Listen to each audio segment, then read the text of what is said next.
New York City, the Big Apple, big city of dreams. It is the city that invites all to take part and see everything there is.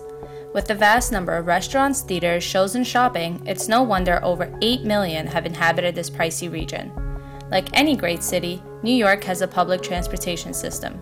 It is better known as the MTA. New York City offers its people plenty of ways to get around the 5 boroughs. There are tons of buses, subways, and ferries covering every square mile of the city. Although not part of the MTA, there are also 13,000 taxis to choose from. But how many of these modes of transportation are a viable option for someone with a disability, especially someone with a physical disability? Are all of the buses, subways, and taxis wheelchair accessible? Are even the majority wheelchair accessible? 100% of the buses certainly are, but not even half of subways and taxis. In fact, out of the 468 subway stations in New York City, only 77 are wheelchair accessible. Taxis fall even shorter, with only 2% being wheelchair accessible. On any given day, one can see that the city is constructed in a way that treats non-disabled or able-bodied people as the norm. It is understandable that the city was not initially built with disabled people in mind, but the question is, why aren't changes being made today? It is only when the city is forced by court that they make the necessary accommodations. It should not have to come down to a court decision. Making public transportation and taxis accessible serve the population as a whole. We should choose to make these changes and not just do them because we are mandated. There is a great lack of awareness when it comes to issues of transportation for members of the disabled community. Despite various proposals and laws requiring changes to occur, the city continues to discriminate against disabled people. Their story is the tale untold, but we are here to listen. This is New York's beloved subway system. On an average day, over 5.2 million people use it. Even more of those 5.2 million will soon be those with physical disabilities. In a suit between the federal court and the MTA, the federal court sued the MTA for not spending a federally mandated 20% of station rehabilitation budgets for improvements in order to make the stations more accessible. As a result of the case, the MTA has proposed a capital plan to be enacted between 2010 and 2014 in which $500 million will be used to make additional subway stations accessible to the disabled. These are hopeful signs, but those dealing with the subway's inadequate accommodations have their own experiences. Я думаю, что они пытаются, во всяком случае, MTA там что-то делать, какие-то изменения, но это все происходит очень медленно, то есть что-то они очень долго это делают. Я раньше этого всего не замечал, но вот 5 лет тому назад, когда я уже стал непередвижным, я не могу ездить сам за рулем, и мне пришлось пользоваться городским транспортом, я живу в Стейтен-Айленде, и я заметил, что они недостаточно обеспечены для того, чтобы я мог передвигаться, пользоваться городским транспортом, автобусами. И даже, я бы сказал, когда я бываю в других районах и сравнивая Стейтен-Айленд, я вижу, что Стейтен-Айленд меньше обеспечен для таких, как я. Даже тут отсутствует элементарно на тротуарах выезды, въезды, чтобы можно было катиться, то есть пользоваться этим. У нас даже это отсутствует в Стейтен-Айленде. И еще я хотел сказать, что я каждый день утром я еду на работу, и до автобуса меня подвозит супруга, а потом я пользуюсь автобусом. В принципе, там имеется место, где я могу закрепить коляску при помощи водителя и доехать до сабвея. Но потом уже возникает другая проблема с сабвеем, потому что не все станции имеют лифт, чтобы спуститься на платформу. Ну и также и не все вагоны имеют специального места, где я могу прикрепить коляску, чтобы доехать до своей остановки. I will take the subway if I'm with somebody else. Because if there's a problem, which there are often, like elevators that don't work, intercoms that don't work, gaps that are too big to get on the train from the platform, you really need somebody else there to help you. or to advocate for you, or to go up the stairs and ask directions or something like that. So subway, for me, is not a real option at this point. The Americans with Disabilities Act requires that entities providing fixed route bus or subway service also provide paratransit service for individuals unable to use public bus or subway service for some or all of their trips. Paratransit is the term used for a demand response service in which an eligible customer must reserve a trip in advance. MTA, New York City Transit, administers Access-a-Ride, the paratransit service for New York City. The service is shared ride, door-to-door, or feeder service. How do we feel about Access-a-Ride? I do take Access-a-Ride when I have to. The service of Access-a-Ride is not good. The last meeting that I went to down at the Taxi and Limousine Commission, which is down in the Wall Street area, so I take Access-a-Ride. The meeting was at 10 o'clock in the morning. It was an hour meeting. I had to leave home at 7:30. It's a half-hour taxi ride, but in order to allow for them to come late, as they very often do, and to get there on time, I scheduled to be picked up at 7:30. The last time they came at 8:45, they picked somebody else up, dropped him off in Midtown, picked somebody else up, dropped them off. I got down to Beaver Street at 10:15. So I'm late for the meeting. The meeting ran a little bit late. I scheduled for them to pick me up at noon. They came close to 2. I got home at 4. So for a 1-hour meeting, I had to schedule, I was sitting downstairs from 7:30 and I got home at 4. You can't live your life that way. I mean, every once in a while, okay, fine. You know, but the anxiety, the frustration, but getting to any place, that's just not an acceptable thing. Now, if I weren't in a wheelchair, I could call and cancel and take a cab or something, and theoretically, they would reimburse me. But I can't take a cab because there aren't any available to me. And so I have to wait. And I have to wait. And I have to wait. And hope that they actually do come. Going down is less anxious than coming home, because if they actually don't get me, how the hell am I going to get home from down there? So anyway, that's Access-a-Ride in my view. Other people have other experiences with it. I personally think the service is not acceptable, and I don't see that they're really trying to improve it.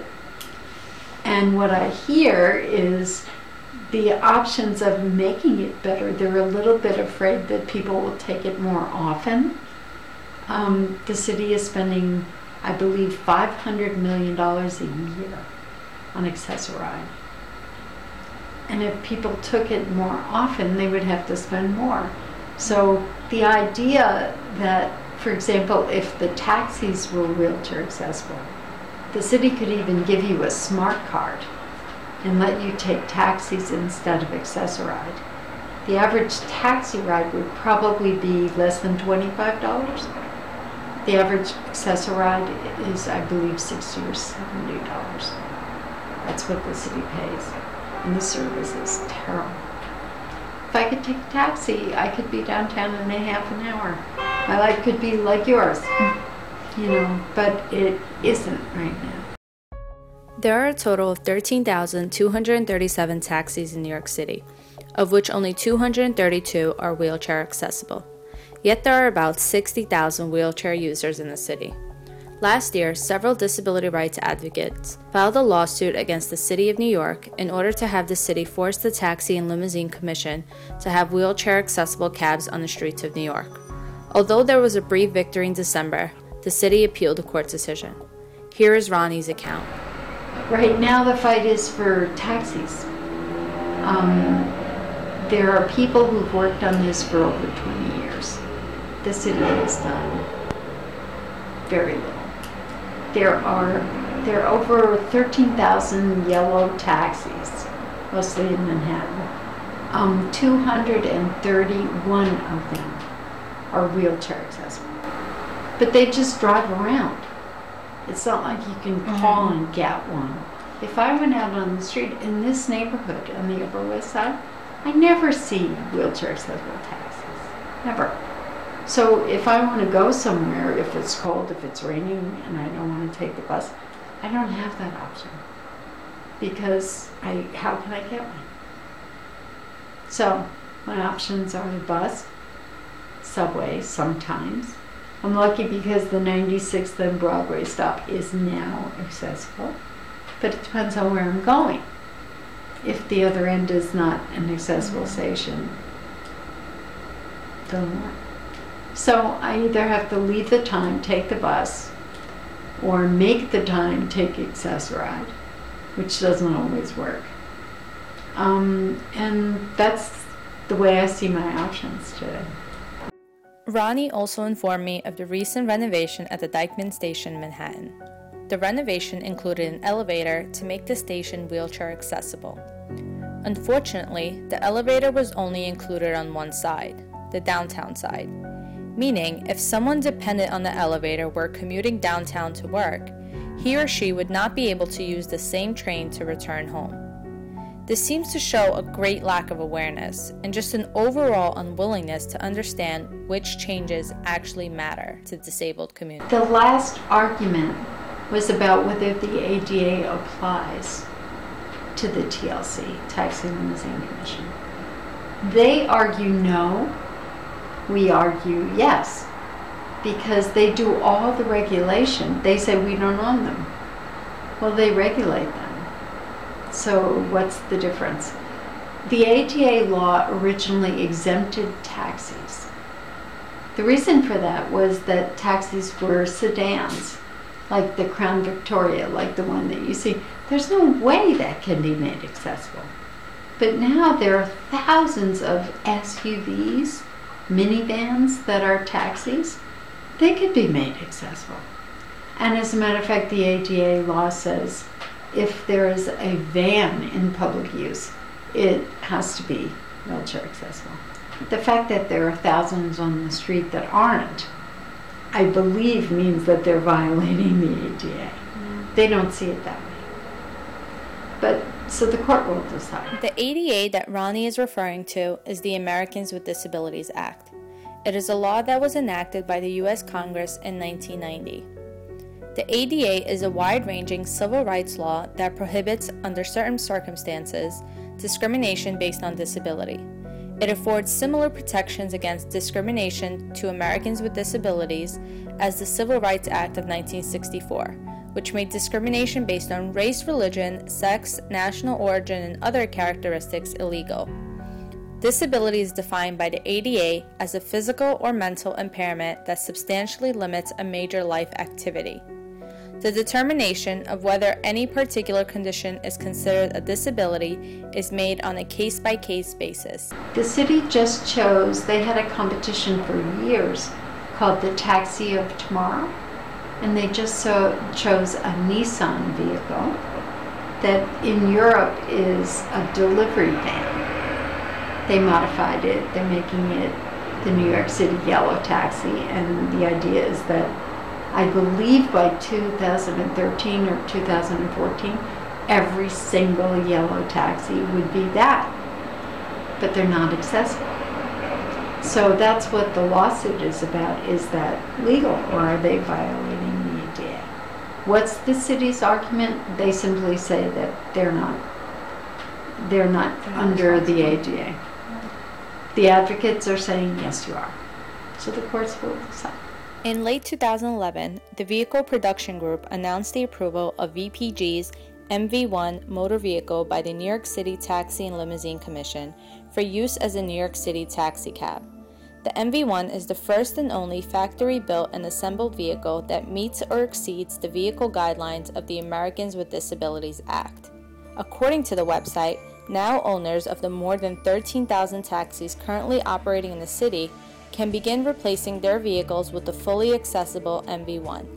allowing them to not only provide a better quality of comfort and safety to customers, but also make it possible for New York residents and visitors with disabilities to more easily get around the city. They're a brand new American company. Those vehicles are made in America by union workers. It's the first purpose-built, they call it, vehicle that comes off the production line being wheelchair accessible. All the other ones have to be what they call converted. So when it comes off the production line, it goes somewhere else. They cut it up, they put in a ramp, they make, whatever they have to do so that it becomes wheelchair accessible.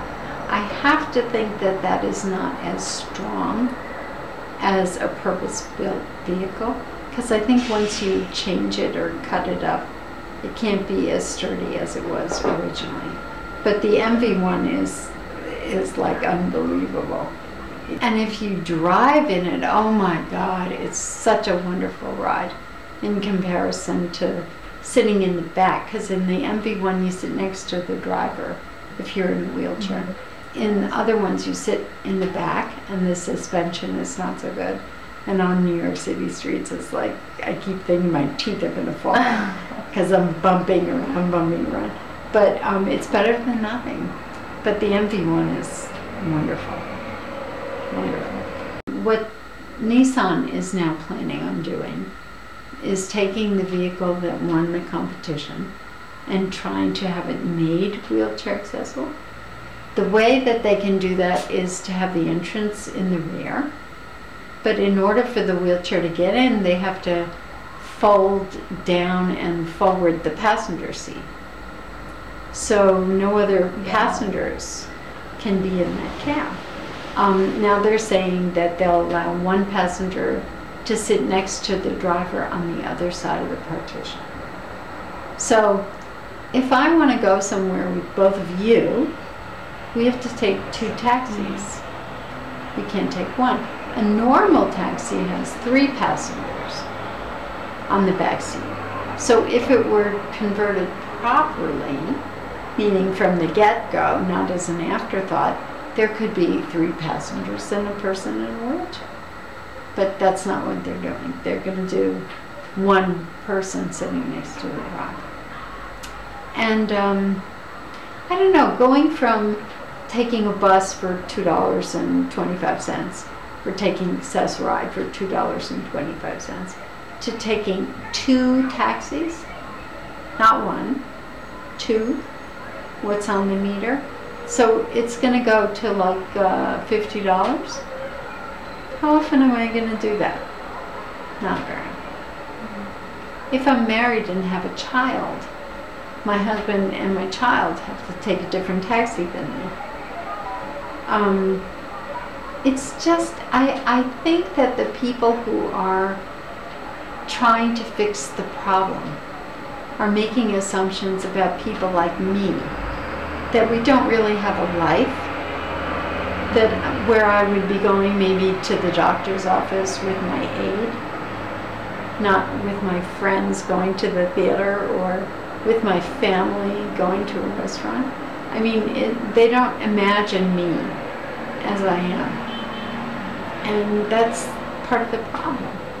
Because if they did imagine me that way, they would have fixed the problem in a different way. So now it's up to the courts to decide, not to give the city the opportunity to decide.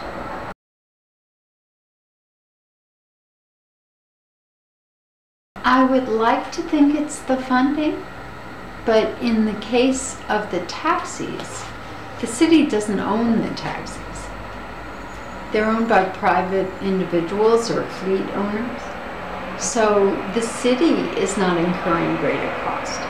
As far as the city being receptive to people with disabilities, there are 100% of the city buses are wheelchair accessible, which is wonderful. That's how I get around. I rely on it.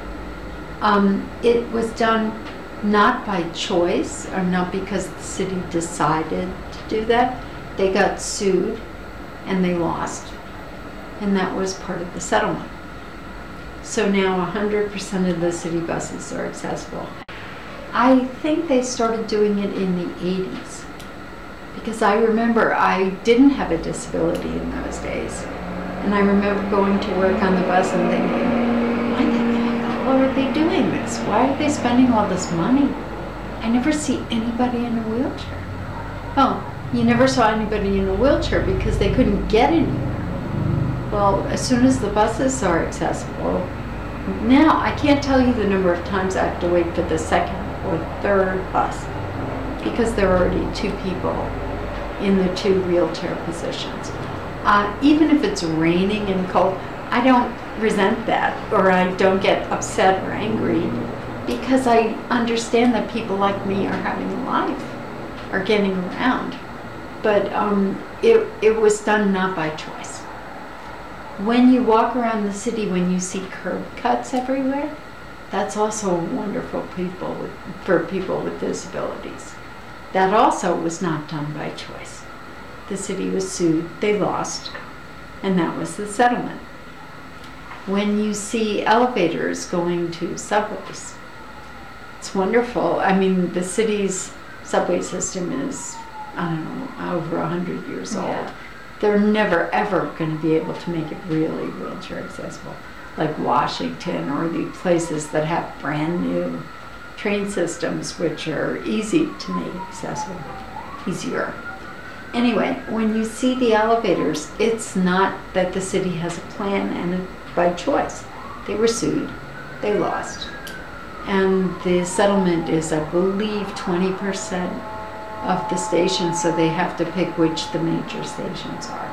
And it will happen over time. The city has never chosen to do something to make the city much more accessible to people with disabilities. We have the American with Disabilities Act law, which has also been in place, I believe, since the 80s or 90s. And so there are laws on the books that say when you build a building, you have to make it wheelchair accessible. There has to be a flat entrance, not, a flight of stairs like at many of the old buildings that you see. Whenever there's a renovation or a construction project, they really have to include accessibility. That's because of the law, not by choice. And so I think you'll find that the disability community is not grateful for these things because they were all fought for to get them. So people, while they should be grateful, they should be happy that their life is easier now. Most people realize that it takes a big fight.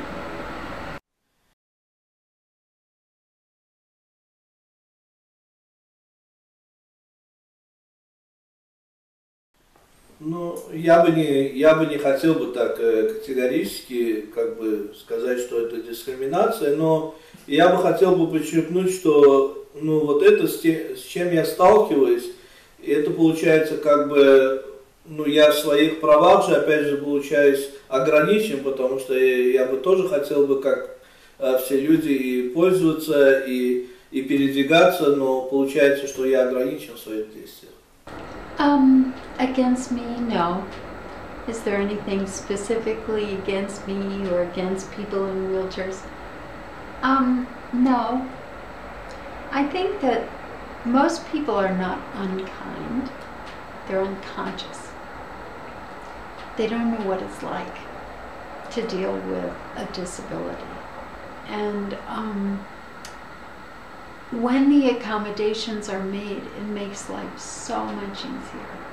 When they're not made, it's not like they're discriminating against me. It's like, I don't think people realize. When they do, if they continue to fight against it, that's a form of discrimination.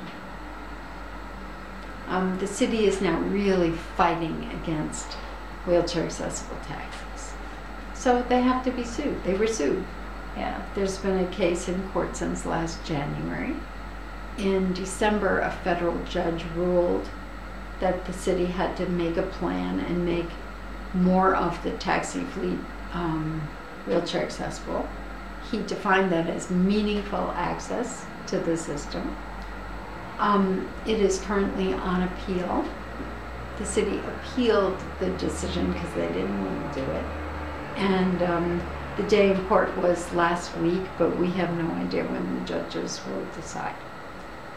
I think whatever is decided, it's going to wind up being better than what it is now. I don't know what they're going to decide meaningful access is. But if I can give you an example, let's say the buses were 10% accessible. So 1 out of 10 buses was wheelchair accessible. If I went out to the bus stop, I would have to wait for the 10th bus for me to be able to get on. There might already be 2 people on it. Then I'd have to wait for 10 more. If they come every 20 minutes, how long is that? I'd have to sit there all day. If it was cold, if it was raining, I wouldn't go. I wouldn't sit there. The fact that they're 100% accessible doesn't mean that every single bus has somebody in a wheelchair in it. It means that whenever a bus comes, I can get in it. So if there's a possibility of 100%, it makes my life work. Would it work if it were 50%? Maybe. If I were sitting out there at 11 o'clock at night and the buses come every half hour, how many would come by with other people in them that I would have to wait? So what, would I wait an hour, 2 hours, 3 hours? Is that reasonable? Would you wait that long? So obviously from my perspective and from the perspective of the disability advocates, 100% accessibility is the goal. Is it going to happen? I hope so. Do I think so? Probably not. Is there a way to make it work if it's not 100%? Yes, I'm sure there is. Am I planning on that? Am I dreaming about that? Am I thinking about that? No. I'd like to see it be 100% accessible because that works. We know that works. We'll see. I used to think it'll never happen in my lifetime. Now I think it will. Something will. Advocates for people with disabilities have come a long way in their fight for accessibility in New York City, but the fight is long from being over. Although it is great to see changes in the form of buses and subways being accessible, it is sad to think that the city only made these changes because it was forced to by the court of law. Accessibility allows disabled people to share the same experiences we are afforded by living in this great city. This should be a fight we're all willing to engage in. Ronnie Raymond and her fellow advocates' goal of 100% accessibility should be achieved in both my lifetime and yours.